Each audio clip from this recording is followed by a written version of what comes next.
आज इस भारत के नक्शे को हम देखते हैं वो बहुत नया नक्शा है, लेकिन एक टाइम था जब भारत ऐसा नहीं बल्कि कुछ इस तरह का दिखता था। जी हाँ, आज दुनिया के कई आजाद देश कभी इसी भारतवर्ष का हिस्सा हुआ करते थे। यानी कि 1947 में विभाजन से जो पाकिस्तान और आज का बांग्लादेश बना, वो भारत का पहला विभाजन नहीं था। जो मैप आपने अभी देखा है उसे ही अखंड भारत कहा जाता है, लेकिन आगे चलकर कई अलग अलग अटैक्स की वजह से अखंड भारत खंडित होता रहा और नए नए देश बनते गए। इन अटैकर्स में हूण, शक, पहलव, कुषाण, अरब्स, पार्थियन और ब्रिटिशर्स तक शामिल थे। आपको जानकर हैरानी होगी कि 1947 में भारत से टूटकर कुल 15 देश अस्तित्व में आ चुके थे। आज की इस वीडियो में आपको उन 10 देशों के बारे में पता चलेगा जो कभी अखंड भारत का ही हिस्सा हुआ करते थे। तो चलिए जानते हैं अखंड भारत के खंडित होने की कहानी, क्योंकि अपना इतिहास नहीं जानोगे तो खुद को कैसे पहचानोगे। सबसे पहले बात करते हैं अफगानिस्तान की। आपको जानकर हैरानी होगी कि जहां पर आज तालिबान का राज है, कभी वहां बौद्ध धर्म भी फैला हुआ था। सही सुना आपने। अफगानिस्तान पर लंबे समय तक पारसियों और ग्रीक्स का राज हुआ करता था। फिर पहली से तीसरी शताब्दी के दौरान कुषाणों ने इस जगह पर कब्जा कर लिया। प्राचीन काल के कंबोज महाजनपद को मिलाकर इस देश का निर्माण हुआ था। वैसे आपको बता दूं कि महाभारत काल में गांधारी और पांडवों के मामा शकुनी अफगानिस्तान के ही थे।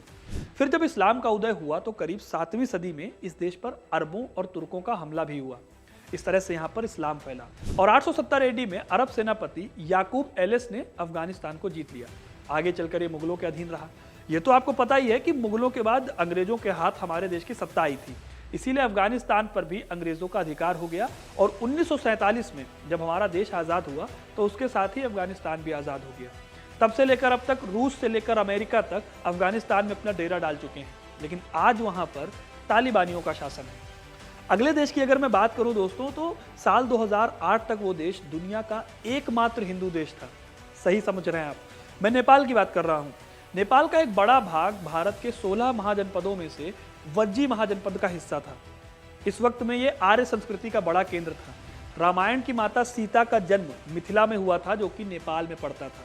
यहीं पर भगवान बुद्ध भी जन्मे थे, जिस जगह का नाम लुम्बिनी था। करीब 1560 ईसा पूर्व तक यहाँ हिंदू शाही राजाओं का राज था। फिर 4वीं शताब्दी में यहाँ गुप्त वंश का राज हो गया। इस टाइम तक बौद्ध धर्म नेपाल में फैलता रहा। 7वीं शताब्दी आते आते नेपाल पर तिब्बत का कब्जा हो गया।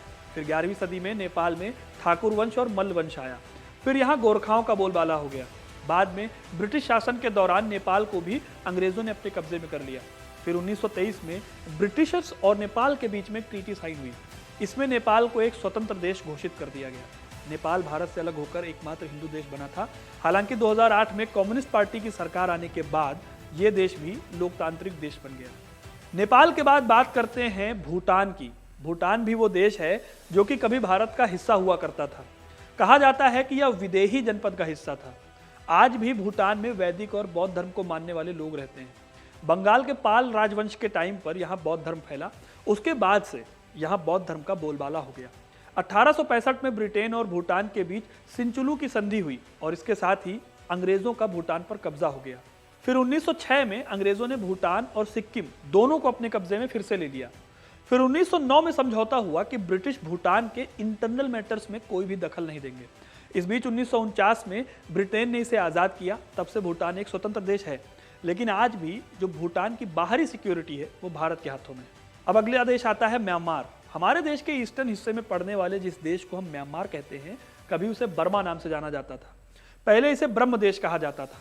मौर्य काल में अशोक के टाइम पर यहाँ बौद्ध धर्म खूब फैला, लेकिन आगे चलकर जैसे भारत पर कब्जा हुआ था वैसे ही ब्रिटिश साम्राज्य का भी इस पर कब्जा हो गया।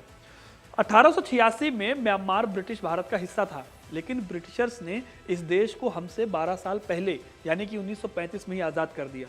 इस तरह से म्यांमार भी अखंड भारत से टूटकर अलग हो गया। अगले देश का नाम है मलेशिया, जो कि आज काफ़ी प्रोग्रेसिव कंट्री है।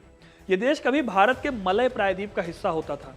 इसमें 4 बड़े देश आते थे, जिनमें मलेशिया, थाईलैंड, इंडोनेशिया, वियतनाम और कंबोडिया शामिल थे। अब अंग्रेज मलेशिया को भारत का हिस्सा नहीं मानते थे, इसलिए जब देश आज़ाद हुआ तो मलेशिया को अंग्रेजों ने अपने पास रख लिया। हालांकि 1957 में इसे एक अलग आज़ाद देश बना दिया गया। 6ठे नंबर पर आता है थाईलैंड। यह भी कभी मलय प्रायद्वीप का ही हिस्सा हुआ करता था। माना जाता है कि प्राचीन काल में थाईलैंड को श्याम देश के नाम से जाना जाता था। आज यहाँ बौद्ध धर्म का बोलबाला है। सन 1238 में सुखो थाई राज्य की स्थापना हुई थी, जिसे पहला बौद्ध थाई राज्य माना जाता है।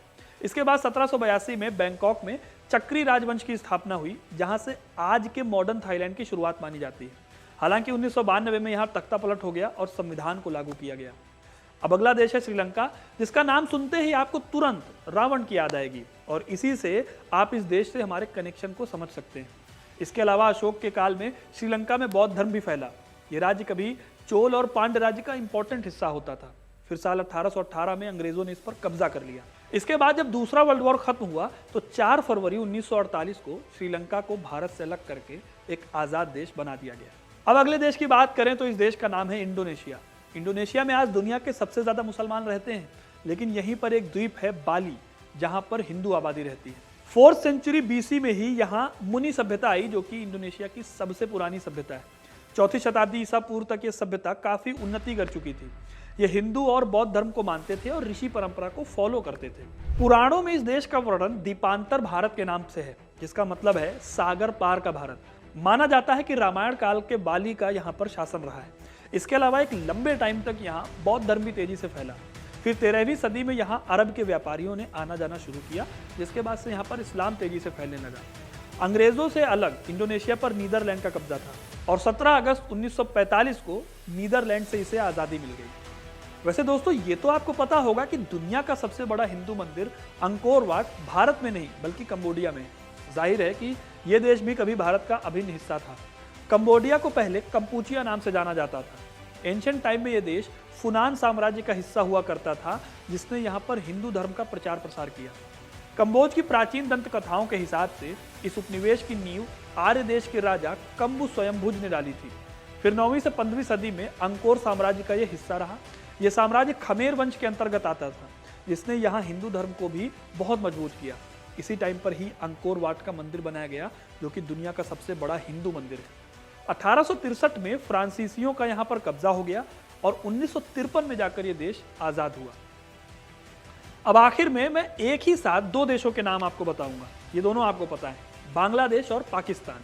आज भी पाकिस्तान और भारत के बीच में कितनी टेंशन है, आप हर रोज न्यूज में देखते होंगे।